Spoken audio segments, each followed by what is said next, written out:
Welcome to Twin Talk Politics. Cool. Welcome back to another episode of Twin Talk Politics. Today, on the Thursday afternoon, we are so lucky to be joined by MP Sarai, who is a Member of Parliament for here, the amazing Surrey Centre. We have so many cool things to talk to him about today. But first, how are you doing, MP Sarai? I'm doing great, and especially when I'm around you two guys, full of energy. Yeah. Okay, great. So, as in tradition with our podcast, our first question is always going to test your luck and see whether you can tell the difference between us and just really take a random guess at who do you think is Jason and who do you think is Jerry. No pressure, no pressure. No pressure. TikTok. Jason. Oh, wow. Wow. I caught on a little earlier. It's a little less luck. I heard you slip of the tongue. Oh, that's kind of smart. Wow. Yeah. Well, that's pretty impressive. Not a lot of people get that right on the first try. So congratulations on that.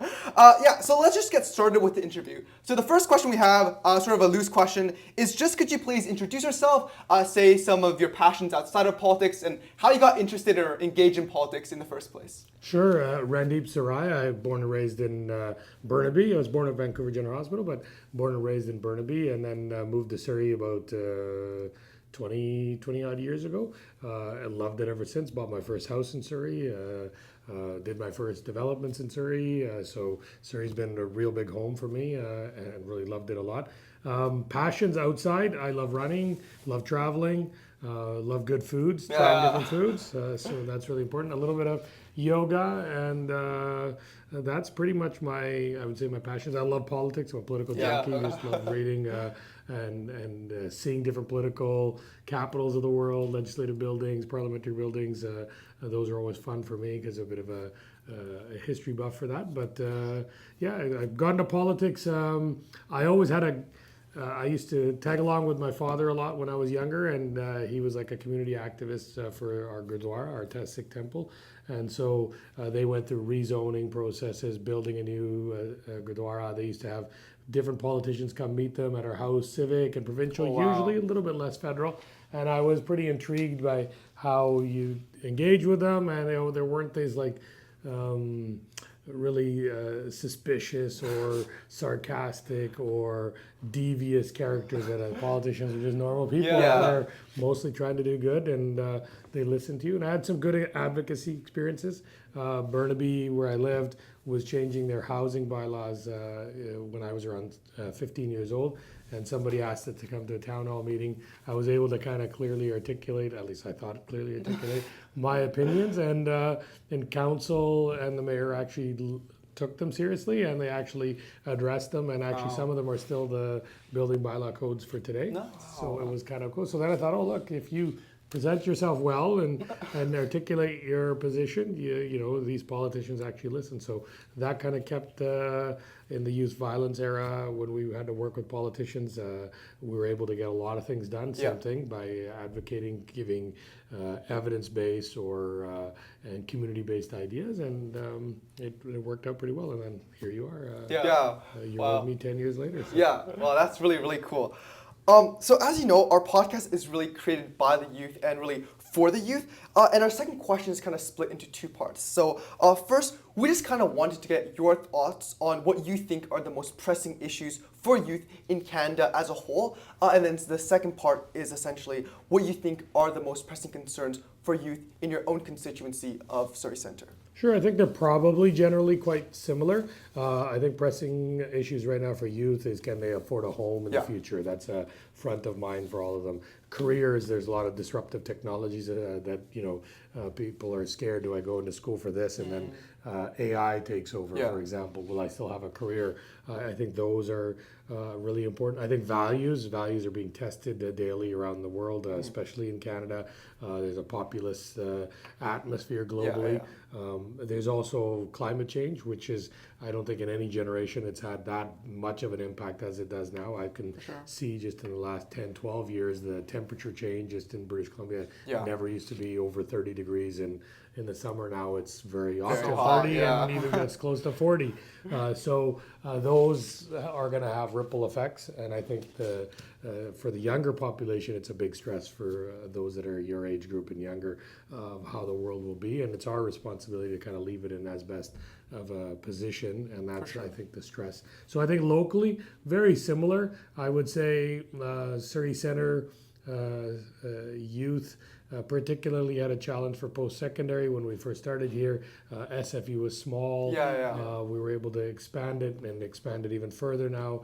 UBC is quite far away for them, so a lot of them would get discouraged. A lot of them, the programming at universities and colleges were out of mind, so they didn't know about them. I think by bringing a lot of university or post-secondary education spaces to Surrey Centre has helped people get a different perspective and have more career options for them. Yeah, definitely. That was like really cool, and we know you've done so much for the post-secondary kind of scene, not only like doing so much for SFU and creating an entire new center for medical, but also doing so much for UBC. We know you were like the main initiator or one of the main initiators for more than $140 million towards research in UBC. So it's really, really cool to see how you are tangibly supporting our generation to really get that critical education they so need. So given those, what do you think are some of the strategies or bills that Canada should implement as a whole to further resolve or tackle some of the issues we just talked about? Sure, I think there's a lot. I think the climate initiatives,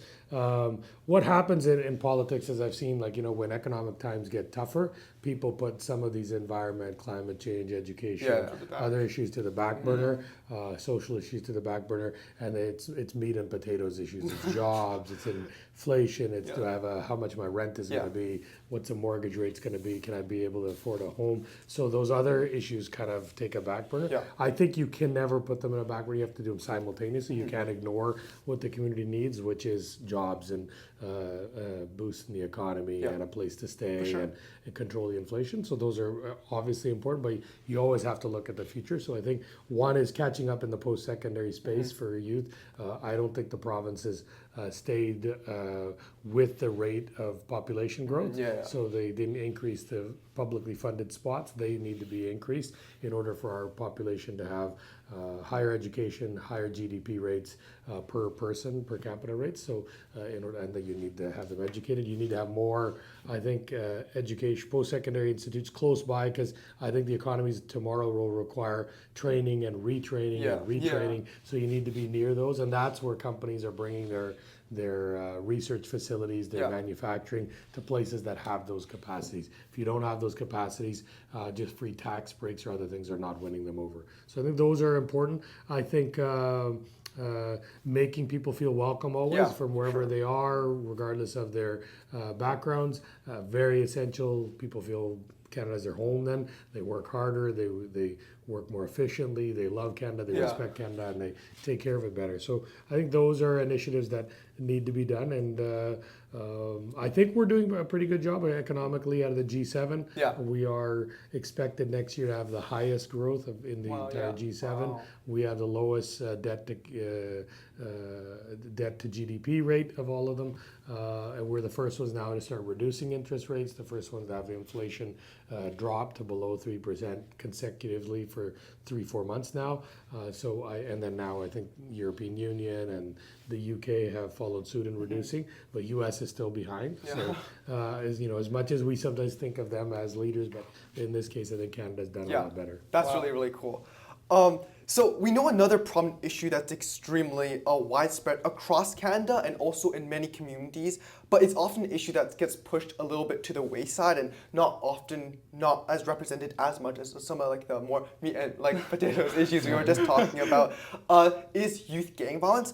And we know this is an issue that you put so much work and effort into alleviating, whether it be being like the former director of Versa. And for those of you who don't know what it is, it's a super amazing nonprofit organization really dedicated to supporting youth and their families, or through initiatives such as starting the South Asian Community Coalition Against Youth Violence, or creating the Integrated Gang Task Force. So many things you have done. So we're just wondering, given your extreme expertise within this area, could you provide some insights on what you think are the root causes fueling gang violence? And additionally, how has your amazing initiatives targeted these specific underlying reasons that made them so successful? So I would say there's different ones for sometimes different communities. The traditional one is poverty. Poverty for most people. If you're Indigenous, if you're from certain communities that you have had really financially a tough time, life of crime becomes like an only avenue for you. But in the South Asian community, it was kind of different. It was unique. A lot of these youth came from middle class families. They had a home. They didn't have any reason to be in gang life. And I think in their case, it was the lack of specifically a male role model. The fathers were kind of working hard, either truck drivers, so they're away for 6 or 7 days a week, or they're in construction working 10 to 12 hours a day, 6 days a week, and then on the seventh day just tired. So a lot of these young people didn't have, and they're all mostly male kids, they didn't have a father figure in them. So if they had a fight at school, were suffering from bad grades, had a learning disability, instead of having a father that encourages them, takes them around, can boost their morale, they would fall prey to gangsters or other shadier characters who would prey upon those vulnerabilities. So a lot of it is to get them better role models. That was one. The other was to take, when I did some of those initiatives, take the glamour out of the gang life. When I grew up, it was very glamorous. They drove the cool cars. They walk in nightclubs and because they paid the bouncer, the C parted, and they would go in first. So that's where we started Bar Watch, where the police didn't have to ask permission or be called from the nightclub or bar or restaurant. They can just go in and they can expel anybody who's a gangster. And then nobody wanted to be around that person if you're going to be kicked out and be considered a known associate for them. So that helped. It also made downtown much safer, where there used to be predominantly shootings there all the time. But unfortunately, crime does morph. It goes from that glamour style to where they start recruiting young underage kids under 18. So we're trying to work to make sure we get them out. I think youth involvement, we did funded a program back then called Newton Hoops, where you play basketball with the RCMP officers on Thursday, Friday, Saturday night. So instead of having loitering the streets or being vulnerable to gangs, you get to have a mentorship program with the RCMP. So now when you're a little uncomfortable, you have an officer you can go talk to. So these are kind of good programs. We've now, as government though, I've been able to fund $7.5 million for Surrey, and it's one of a kind initiatives called Save Surrey Anti-Gang Family Empowerment. And what they do is Surrey picks the city of Surrey picks the service providers, but it's a wraparound service for a whole family if a kid is involved in gangs. So you call one number, they kind of help you out. So if you're a young woman, they'll have, say, Kwantlen's Women's Program to help you out. If you're a young South Asian, there'll be one group. If you're under 19, you might be part of the Surrey RAP program, which is within the school system. If you're already out of school, you might be in End Gang Life. That program will pick you up. So anyways, it's about 10, 11 groups that are funded with that $7.5 million, but they coordinate the services that are tailored to your needs. And last I checked, I think about 4,500 had already benefited from that program. And so those are all the ones you don't hear about, because they're the people that either got saved by a gang exit program, were on the peripheral edges of joining a gang, where the parent side or a teacher side. So we were able to get those out, and they are much better. So it's a really good program.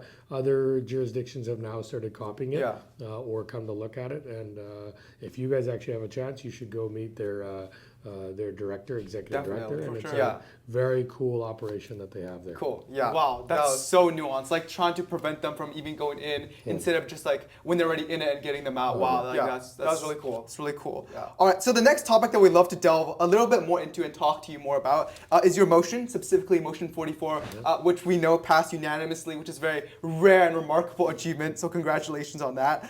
For the viewers at home who are new to this motion and who don't know really what this motion is about, essentially this motion expands immigration opportunities for a plethora of individuals who wants to make Canada the place they call home by advocating for permanent residency for temporary foreign workers. And we all know the importance of foreign workers, which includes groups such as like youth international students, with 777,000 of them being a key member of the Canadian workforce alone in 2021. So our question towards you is, we were just wondering if you could please explain a little bit more on how this motion sort of addresses ongoing challenges with the immigration system in Canada and how it helps meets the labor needs of Canada within specific sectors that have persistent labor shortages. Sure. So one thing I've always thought of Canada is that Canada is a nation-building country. So Yeah. we're not like a lot of countries that unfortunately frown upon immigration Yeah. or foreigners. They'll bring people in, like you can go look at Dubai, they bring millions of workers, Yeah. but then they only stay temporarily, Yeah. they leave. Japan has a similar challenge, millions come and work, Yeah. but they don't really grant them citizenship or permanent residency. And a lot of countries in the world are like that. They're very reluctant or scared, or their population doesn't know how to address it. We are not. I think Canada's a nation-building country. Yeah. So you come here, if you work here, you paid your dues, you've earned your right to stay. I think you should have a right Definitely, to stay. for sure. Yeah. So a lot of these temporary foreign workers do have pathways. So in the higher skilled, they always did, but in the kind of lower or medium skilled trades or labor needs, they didn't. And I Yeah. felt really bad that I see them. They've been staying here for 4, 6, 8, sometimes 10 sure. years, but they don't have a pathway to permanent residency. So by this motion, we were able to.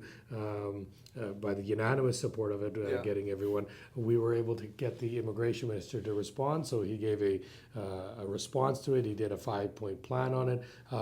3 of the kind of first few phases have been done. One was to see how many we need, how many we can make permanent. The second was to raise the level, so immigration level. So at the time, I believe it was around 400,000 we would accept as permanent residents. It went up to 435, 465. It's at 485. And I think next year it's supposed to be 500,000. Wow. So that gives the room for them to create more spots for these permanent residents. The second is they included some, they call them NOC codes, National Occupation Codes. So added more into the eligible categories that can become permanent residents. So now we're hoping to get even more added in. They're doing it, as diligently as Yeah. possible, but there's a lot, like you just said, Sure. there's 770,000 just in the student category. There's probably a million others. So absorbing them and giving them pathways. Now the pathway won't be automatic. It's not like next year, snap a Yeah. finger, Yeah, yeah. they're all permanent residents. It'll be a pathway, but they'll know, okay, in 3, 4, 5 years, I will become a permanent Yeah. resident. I can come in. And then asking the government to kind of help with the sometimes the strict language requirements or educational requirements. If you've been working at a greenhouse, picking green peppers or tomatoes, and you've been doing it for 8 years, with that proficiency of language, you should be allowed to stay Definitely, for permanently. sure, right? yeah. So I think those are good, and so we're pretty optimistic. Every year the levels go a little higher, and more get absorbed in, and more knock codes are added into that. The only ones that I've not advocated for, and I don't think they've advocated for, are seasonal workers. Those are Yeah. workers Yeah, that yeah. come just kind of work on crops and whatnot. They usually want to go back. Yeah. But the ones that you stay year round, have been here for 3 to 5 years, Definitely. they definitely should have a pathway. For sure, I completely agree. Yeah.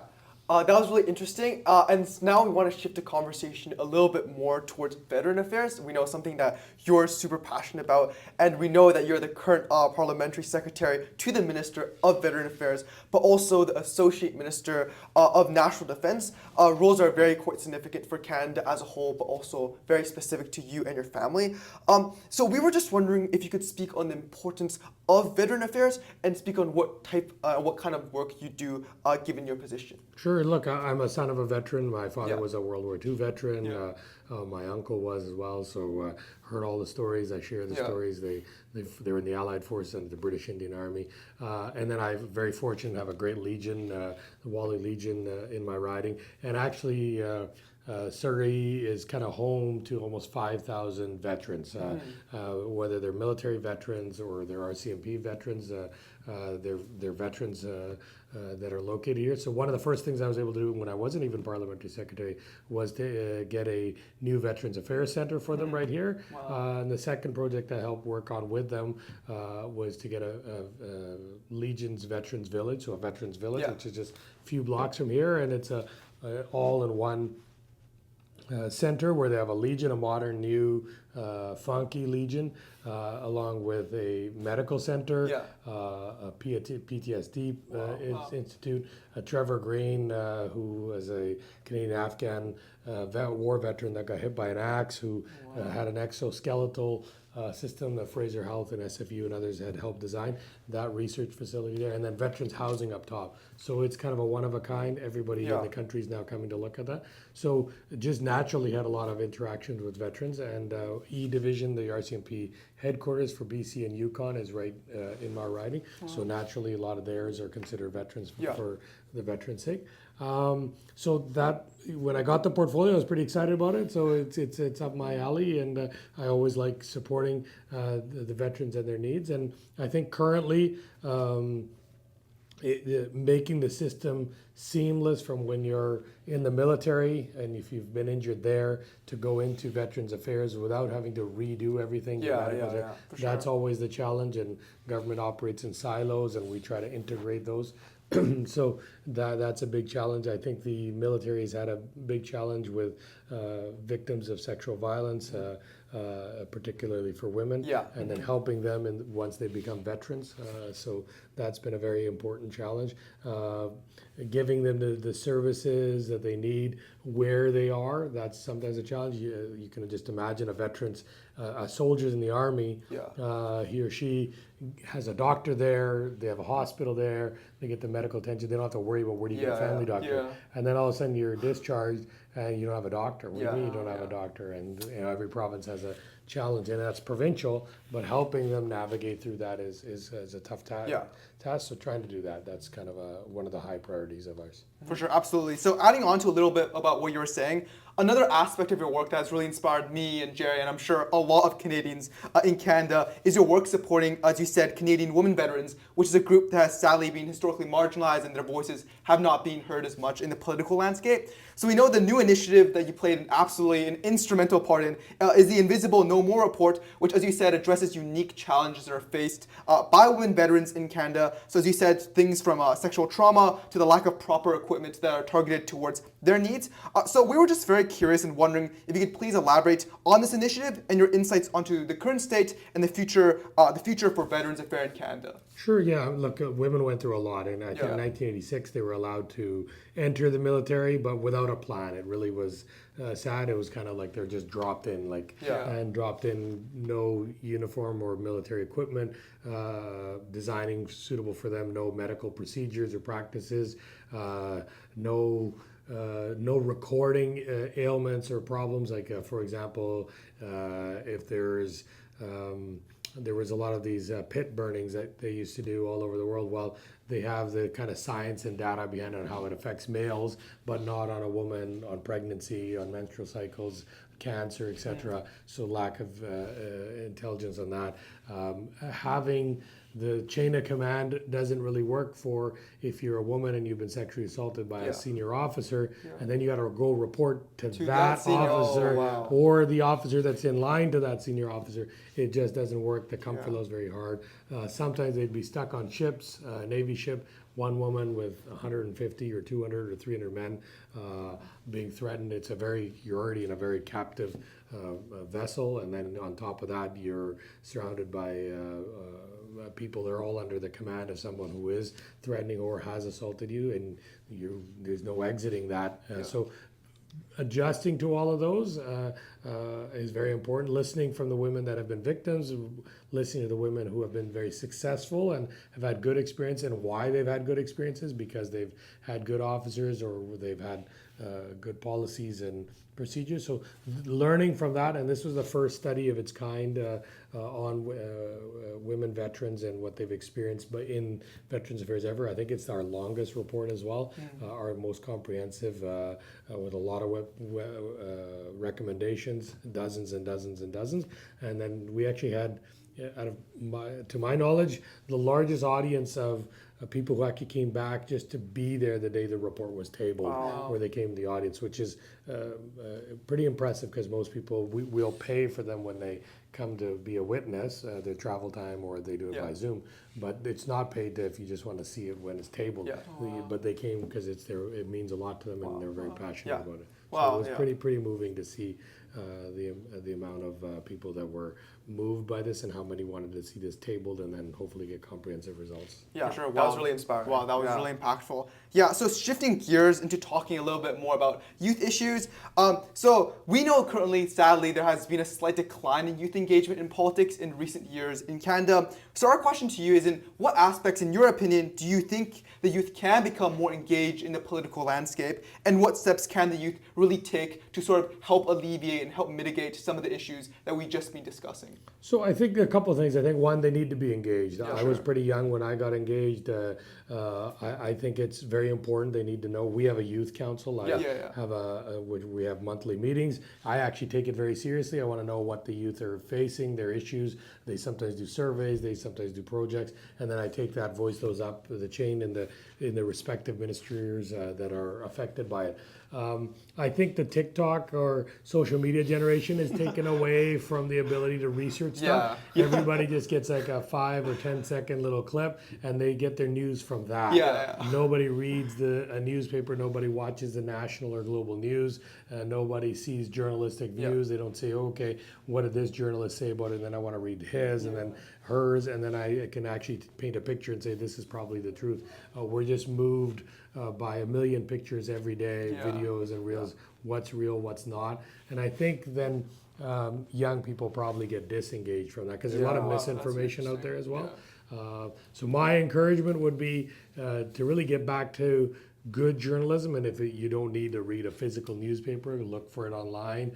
Support fair journalism. Read multiple stories so you can get the truth on an issue, or at least a better opinion of what's going on.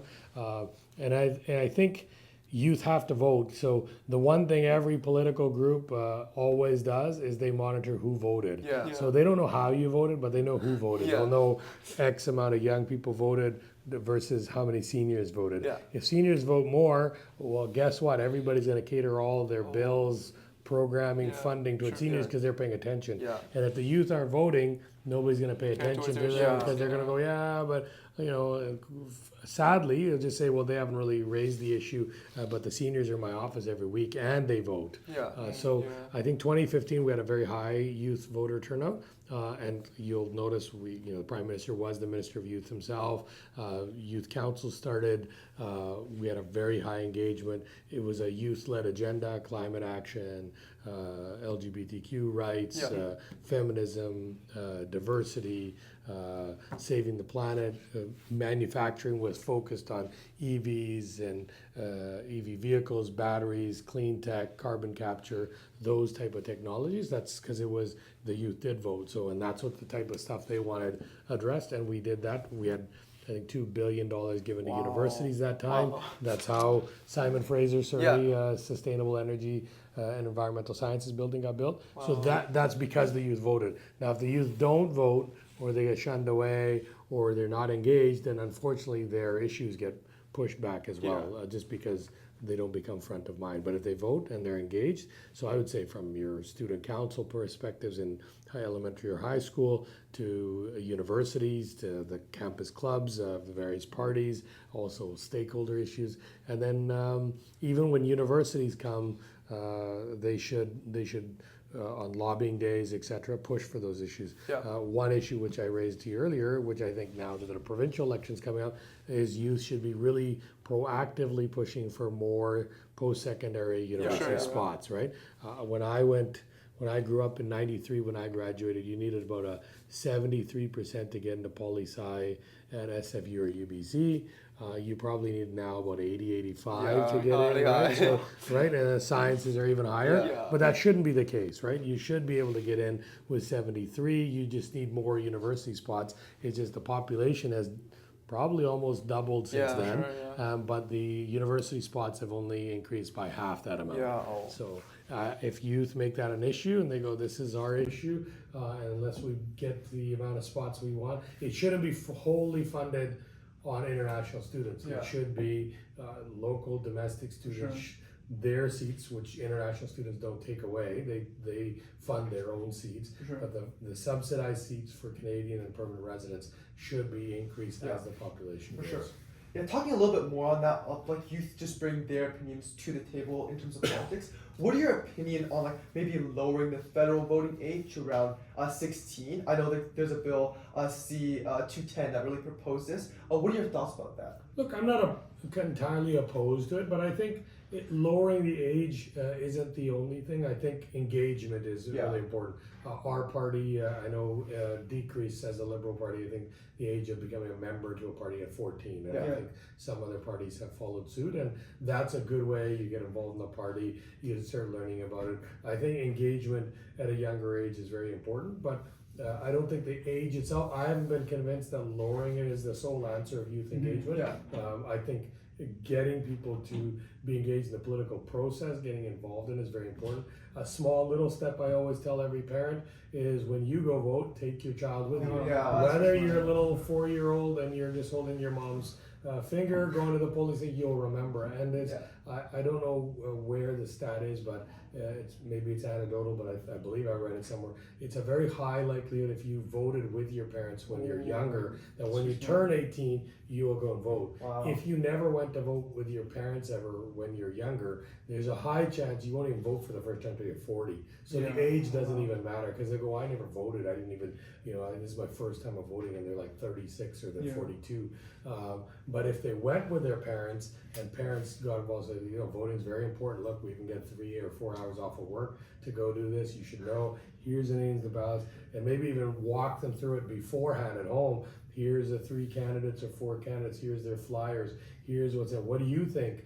Who do you think is more important or better for our riding, right? And let them kind of work with their parents on that decision. They'll feel more engaged, and then I think that itself would be more powerful, I think, to get more young people to be engaged. Because if you lower it and they're still not engaged and they still don't vote till they're 40, it won't make them a difference. But if they're engaged, they'll start getting involved in a party really young. They'll start voicing their issues really early. And then when they are 18, they're going to make a very conscientious decision when they vote.